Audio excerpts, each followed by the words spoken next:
ক্ষুদ্রতম ভগ্নাংশ কোনটি, এইটা আজকে বের করব। কত তাড়াতাড়ি করব সেটাই দেখার। দেখো এরকম যদি একটা ক্ষুদ্রতম ভগ্নাংশ কোনটি দিয়ে দেয় পরীক্ষা হলে, তাহলে কত তাড়াতাড়ি করে আসতে পারবো সেটাই দেখার। এবার দেখো আমরা তাহলে ফার্স্ট কিভাবে করব। দেখো 13 আর 16 এর মধ্যে ডিফারেন্স কত, 3। 15 আর 19 এর মধ্যে ডিফারেন্স কত, 4। 17 আর 21 এর মধ্যে ডিফারেন্স কত, 4।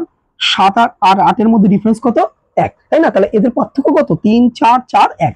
এইবার কি করবো, দেখো এখানে 3, এখানে 4, এখানে 4, এখানে 1, তাহলে 3 আর 4, আর এক তো ধরবোই না আমরা সাথে, তাহলে 3 আর 4 লসাগু কত, 12 হয়।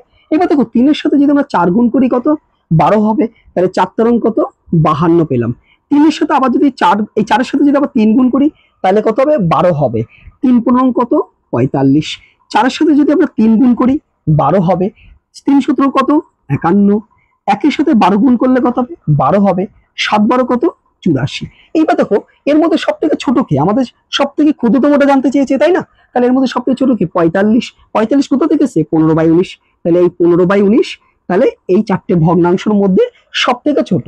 যেটা বড় হবে, যদি বৃহত্তম চাইতো তাহলে যেটা বড় আমরা সেটাকে ধরতাম। আমাদের এখানে চেয়েছে ক্ষুদ্রতম কোনটা, তাহলে হবে কত, 15/19।